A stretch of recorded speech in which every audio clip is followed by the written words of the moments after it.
The statement had fallen behind the radiator.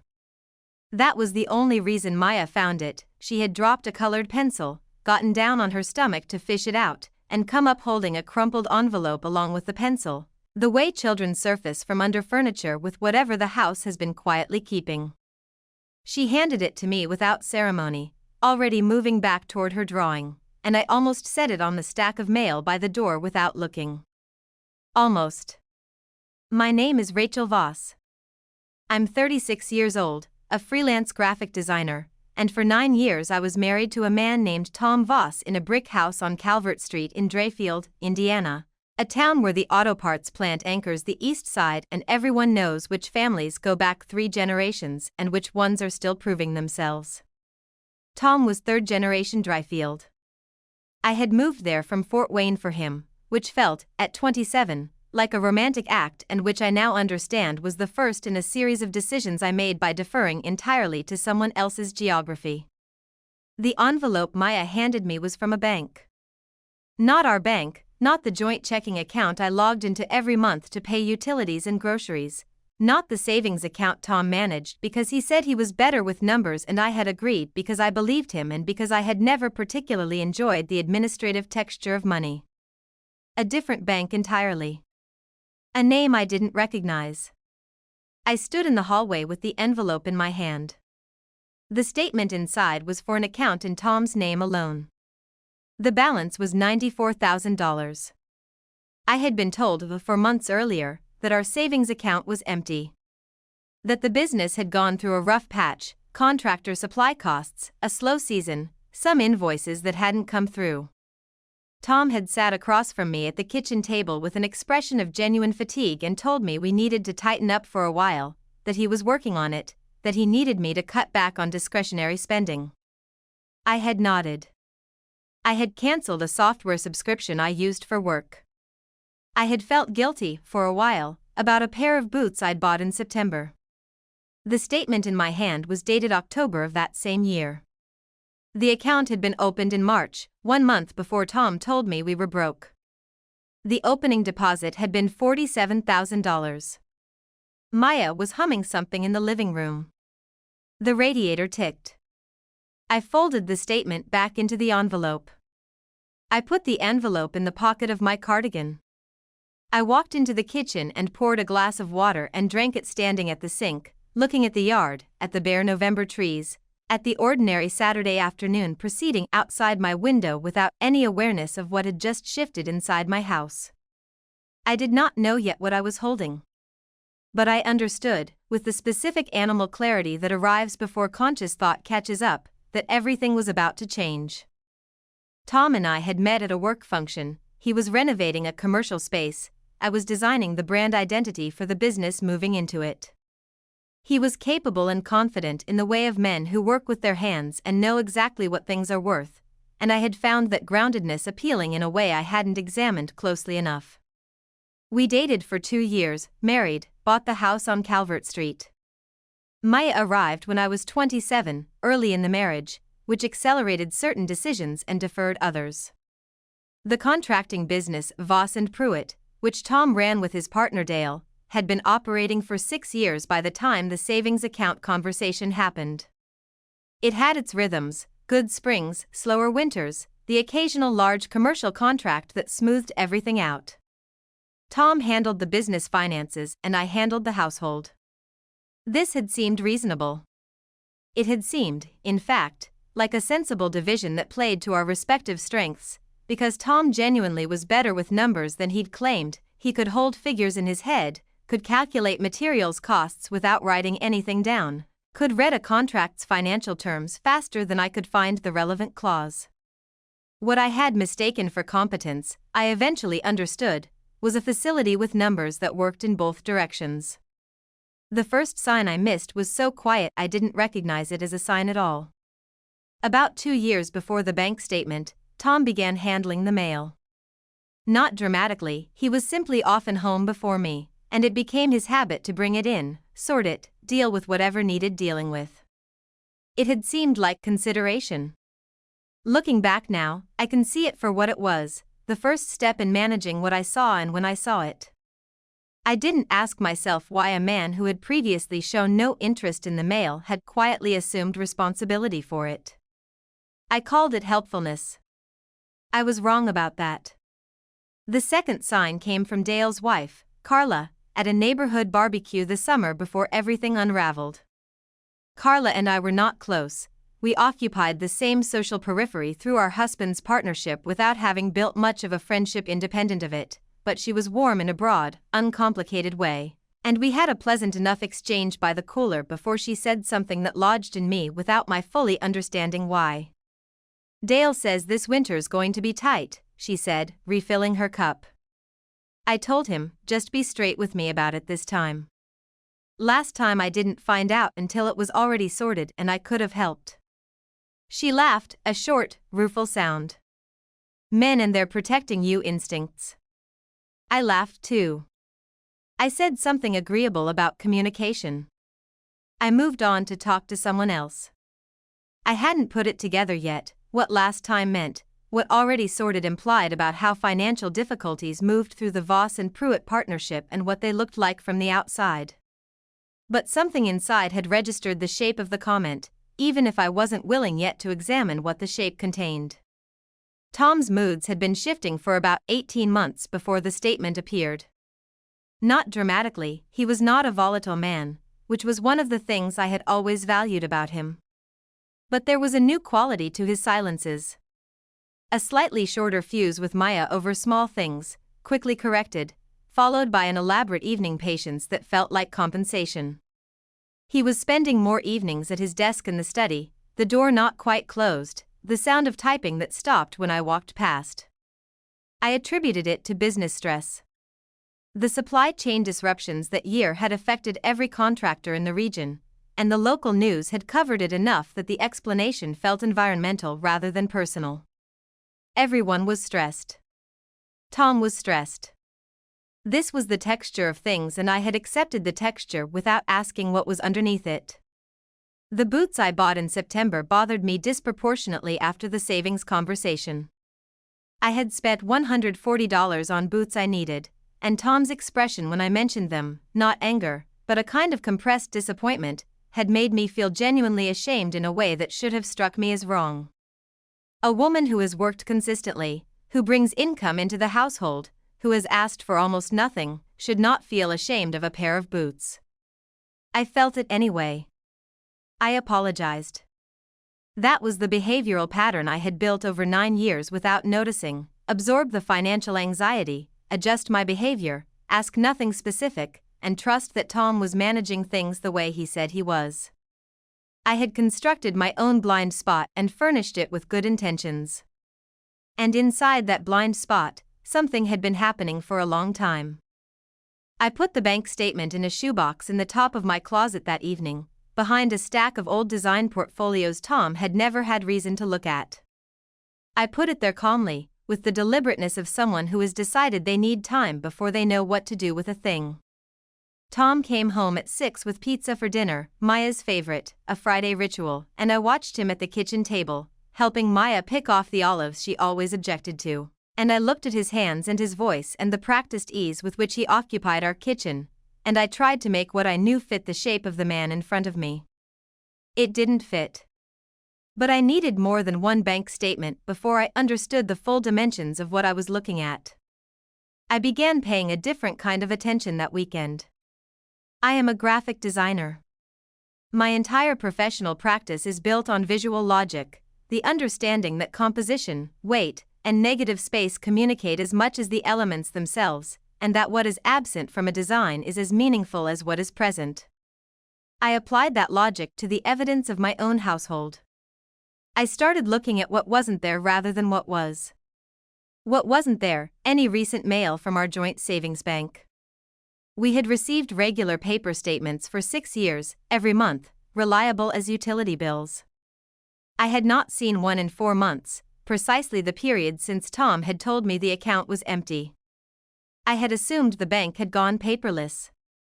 I had not verified this assumption. What wasn't there? Any documentation of the business's rough patch. Tom had described it verbally, with enough textured detail, specific supplier names, a delayed commercial invoice from a client in Evansville, that I had accepted the account as factual. But I had never seen a document. Never seen a business bank statement. Never been shown the numbers. What wasn't there, Carla Pruitt?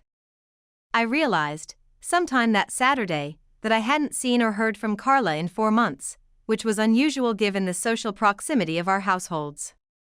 Our group texts had gone quiet. The neighborly easiness had simply stopped. Without drama, without explanation.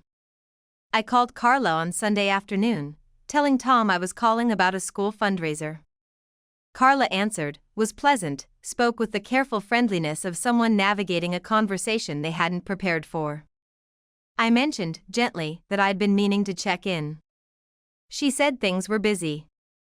I said I understood, and then, with the directness I was beginning to find in myself, is everything okay with the business, Carla? Tom mentioned a rough stretch. A pause. Brief, but structured, the pause of someone deciding. Dale would know better than me, she said. I try not to get too involved. It was not an answer.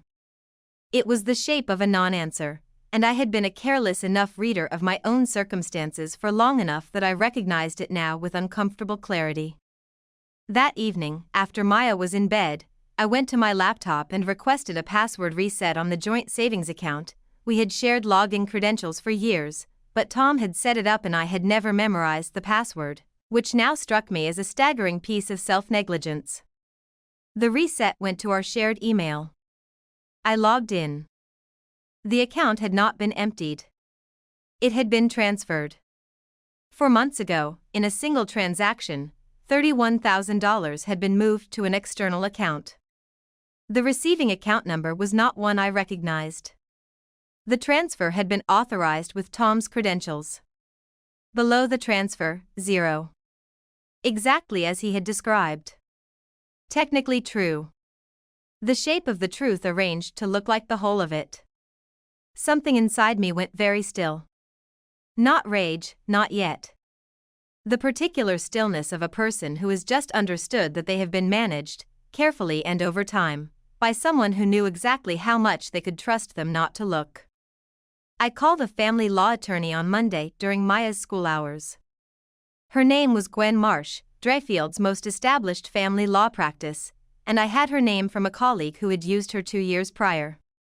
I sat in my car in the library parking lot and spoke quietly for 30 minutes. Gwen told me what she needed and what she could do and, critically, what I should and should not do in the meantime. The first thing she told me, do not move money, do not close accounts, do not confront Tom yet. Document everything first. I documented everything. I requested 6 years of statements from the joint savings account through the bank's online portal, downloaded them as PDFs, and emailed them to a personal account I created that Monday on a device Tom had no access to, my old work laptop, which lived in my design studio, a converted spare room Tom rarely entered because he found the organized creative chaos of it vaguely oppressive. The statements told a story in numbers. For the first 4 years of the account, it behaved as I had believed it to, modest but steady growth, the occasional large deposit from a good business quarter, withdrawals that corresponded to things I knew about, the roof repair, Maya's dental work, the used car we'd bought when mine gave out.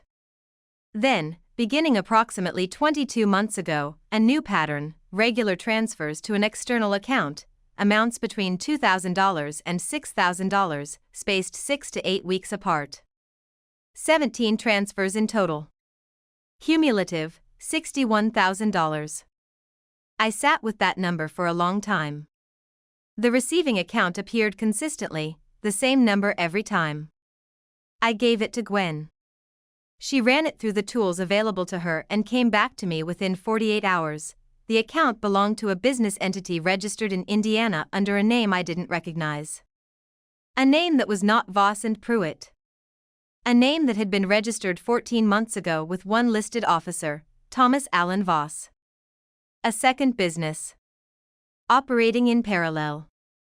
Funded, I would eventually understand, by money moved from our joint savings over the better part of 2 years.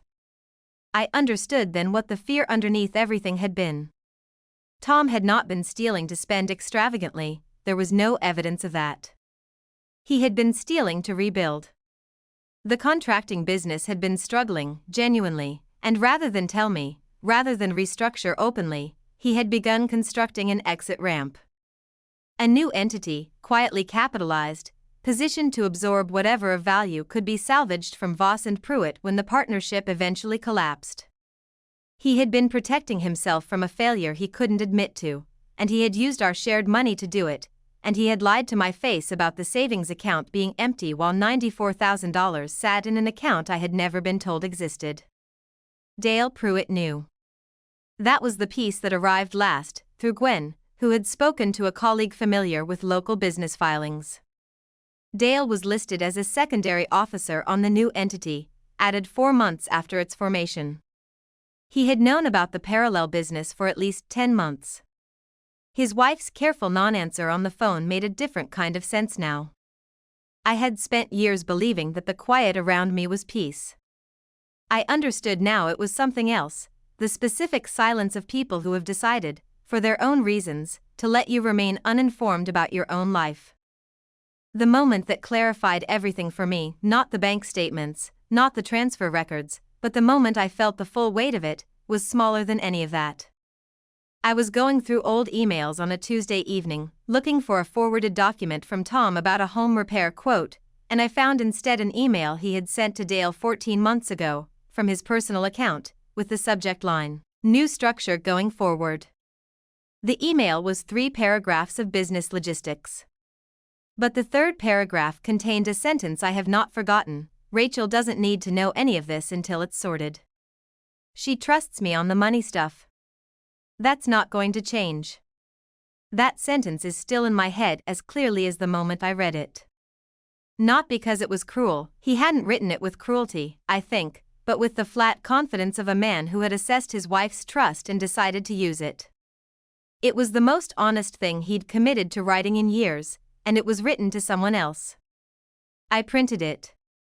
I added it to the folder. I confronted Tom on a Thursday evening in December, 3 weeks after Maya had handed me the envelope. Maya was at my mother's for the night. I had arranged this 2 days in advance, telling Tom I needed a quiet evening for a deadline, which was true in a way he didn't understand yet. I had the folder on the kitchen table. I had Gwen Marsh's card. I had, that afternoon, opened a personal checking account at a bank across town and transferred my freelance income from the previous 2 months into it, on Gwen's explicit instruction. Tom came home at 6:30. He saw the folder. He stood in the kitchen doorway with his coat still on, and I watched him raid the room the way a contractor reads a site, taking inventory of what he was dealing with before committing to an approach. He said, "What's this?" "Sit down, Tom." He sat. I placed the bank statement, the one Maya had found behind the radiator, on the table first. He looked at it without touching it. "I've been trying to tell you about that," he said. He said it quickly, which told me it was prepared. "It's complicated. The business restructuring." I placed the transfer history on top of the bank statement. $61,000, 17 transactions, 22 months. He stopped. I placed the business registration for the new entity. His name. Dale's name, added later. I placed the email printout last. "Rachel doesn't need to know any of this until it's sorted." He was quiet for a long time. Outside, a car passed on Calvert Street. The refrigerator made its low hum. I had lived in this kitchen for 9 years and I knew every sound it made, and I sat in the middle of all of them and waited. "I was going to tell you," he said. "When it was stable. When I had it fixed. You told me our savings were empty." "They were, that account was empty." I wasn't lying. "You were lying," I said. "You were just doing it carefully." He didn't argue with that. I think it surprised him that I'd named it so plainly. I had spent 9 years being the person in the room who softened the edges of difficult things, who found the more charitable interpretation, who made it easier to avoid the hard version of a conversation. He had known that about me and had relied on it. He looked, sitting across the table, like a man encountering the wrong version of his wife, a version he hadn't prepared for. He tried several approaches over the following hour. He tried explanation. The business genuinely had been struggling, the restructuring was necessary, he had been protecting me from anxiety. He tried partial accountability, he should have told me sooner, he knew that, he had made mistakes in how he handled it. He tried, briefly, a version of events in which his primary feeling was relief that it was finally out in the open. I let him finish each approach. Then I placed Gwen Marsh's card on the table. "I have an attorney," I said. "She'll be in contact about next steps. I'd like you to stay somewhere else for a few days while Maya and I figure out our footing." He looked at the card. Then he looked at me, a long, honest look that I think was one of the few genuinely unguarded moments he had shown me in years. In it I saw something I hadn't expected, not anger, not calculation, but a specific, tired recognition. The look of a person who has been holding a very complicated construction together for a very long time and has just felt it finally, irrevocably come apart. "I thought I was protecting you," he said. And I believe he believed it. That is the thing about the story people tell themselves about why they do what they do, it doesn't have to be true to be sincerely held. He had needed me to not know, and he had constructed a version of that need in which he was the one being considerate. "You were protecting yourself," I said. "From having to tell me the truth." He left that night. The legal process took 11 months and was more complicated than the divorce cases in my social circle, because there was a business entity to untangle alongside the marriage. Gwen was thorough.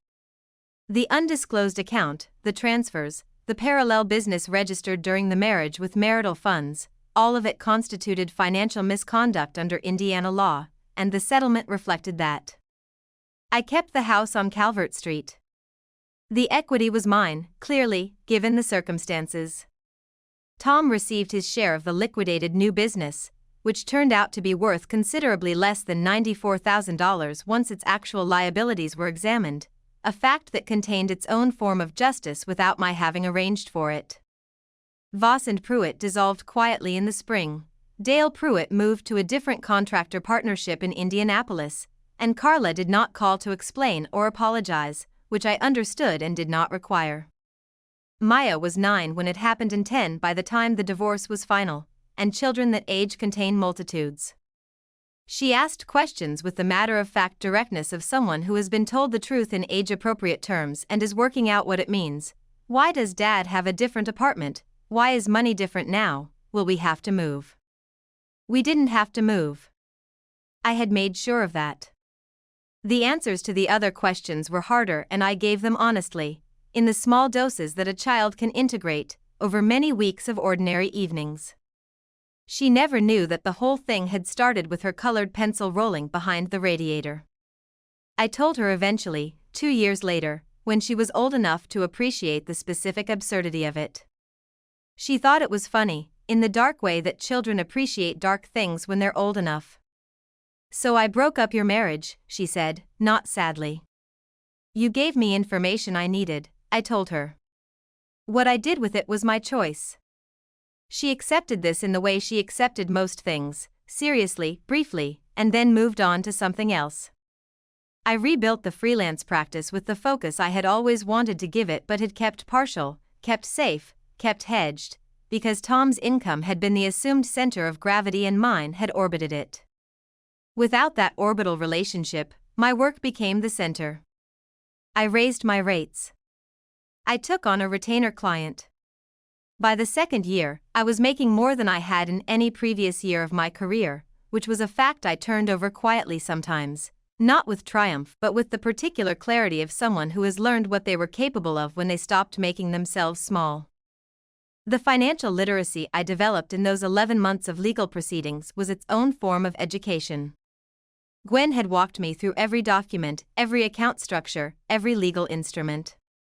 I had hired an accountant, something I should have done years ago, something I had deferred because Tom handled money and I had trusted him to handle it. My accountant's name was Priya, and she was direct and patient and entirely unmoved by the anxiety I brought to our first 3 meetings. By our fourth meeting, I was asking the questions instead of apologizing for not knowing the answers. That shift happened quietly and meant more than almost anything else.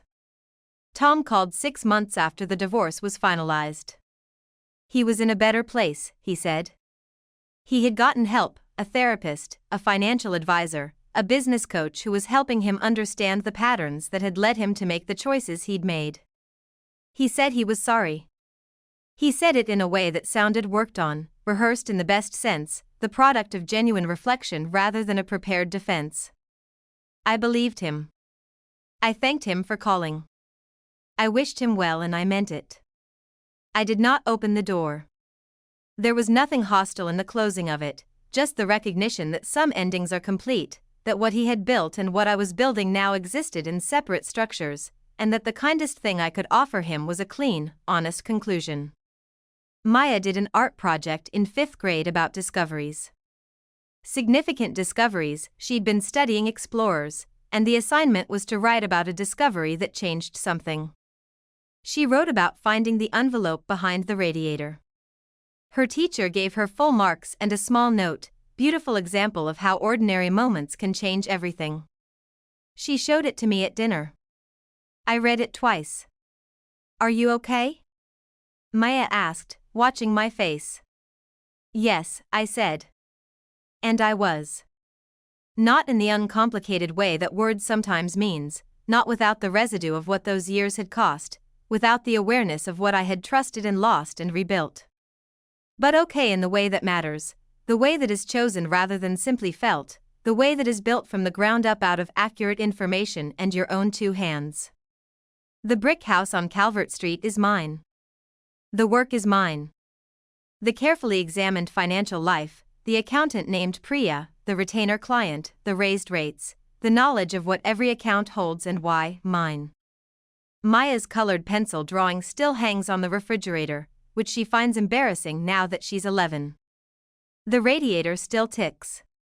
I've learned to find it reassuring. What Tom did was financially criminal in its mechanics and psychologically coherent in its origins, and that combination is exactly what makes this story harder to dismiss as simple villainy. He was not a man who stole to spend. He was a man who stole to hide. The distinction matters, because the fear driving the concealment was not greed but shame, the specific, suffocating shame of a man whose entire identity was built on being the competent provider, the one who handled the numbers, the one who had it sorted, and who had watched that identity quietly collapse over the course of 2 difficult years in a struggling business. He could not tell Rachel the business was failing. To tell her would have been to become, in his own construction, a different and lesser version of himself. So instead he rebuilt, secretly, with her money, using the trust she had extended to him as the financial manager of their household as the mechanism of his concealment. The cruelty of it is not that he didn't care about her. The cruelty is that he cared about his own image of himself more. The email is the document that illuminates everything. Rachel doesn't need to know any of this until it's sorted. She trusts me on the money stuff. That's not going to change. Read carefully, this sentence is not the statement of a man who has contempt for his wife. It is the statement of a man who has assessed his wife's trust, found it reliable, and decided that reliability is a resource to be used rather than a relationship quality to be honored. He had categorized her trust as a structural feature of their arrangement, load-bearing and predictable, rather than as something given by a person who deserved accuracy in return. That is the accumulation effect at the center of this story, not one large betrayal but 17 transfers, 22 months, each individual transaction made easier by the one before it. The first transfer required the most decision. By the 17th, it had become a system. Systems are easier to maintain than decisions. They run on their own logic and stop requiring justification. Tom had built a system, and systems don't feel like choices while you're inside them. Rachel's complicity, and she would call it that herself, now, was of a different kind. She had outsourced financial awareness to her husband not because she was incapable but because she had decided, early and without revisiting the decision, that this was a reasonable division of labor. What she had not accounted for was that divisions of labor are trust agreements, and trust agreements require periodic verification. She had given Tom the keys to the financial life of their household and had never once asked to see what he was doing with them. Not because she was naive. Because asking would have felt, in the texture of their marriage, like distrust. And distrust, the willingness to verify what you've been told, felt to her like a failure of love. That is the lesson that costs the most to learn. Love and verification are not opposites. You can believe in a person and still check the numbers. You can trust your partner and still know what is in every account. The decision to remain financially uninformed is never a neutral one. It is a choice to accept vulnerability in exchange for a kind of intimacy that may not be as solid as it feels. The ending that the story arrives at is not triumphant in a theatrical sense. Rachel is not wealthy. She has not punished Tom beyond what the legal process required. She has not rebuilt her life into something dramatically different from the one she had. She has rebuilt it into something smaller and more honestly hers, a practice she controls, accounts she understands, a daughter who found the envelope and changed everything without knowing it. What she recovered was not money. It was her own competence, in its full and unhedged form, returned to her by necessity. That is the ending the story earns, not justice, exactly, but accuracy. Her life is now accurate. And accuracy, it turns out, is its own kind of wealth. The detail I can't let go of is the boots. $140. Work boots she needed. And she apologized for them, genuinely, with feeling, to a man who had $94,000 in a secret account and $61,000 in outbound transfers and a second business registered in her marriage, funded with her money, without her knowledge. She apologized for boots. That is not a failure of intelligence. That is what sustained, low-grade financial shame does to a person over time. It makes you small in relation to money that is partly yours, makes you feel that your needs are impositions, makes you grateful for what you should have access to by right. Tom didn't engineer that feeling deliberately. He simply benefited from it, enormously, for years. Here's what I think about when this story ends. How many people right now are apologizing for small things inside a much larger wrongness they haven't been shown? How many are accepting it's complicated and I'm handling it from someone who has assessed their trust and decided it's a resource rather than a relationship? The radiator was an accident. The colored pencil was an accident. The entire exposure was built on a child dropping something. Most of us are not that lucky. Which is why, quietly, without drama, as a simple act of self-respect, it is worth knowing what is in every account that belongs to your life. That is not distrust.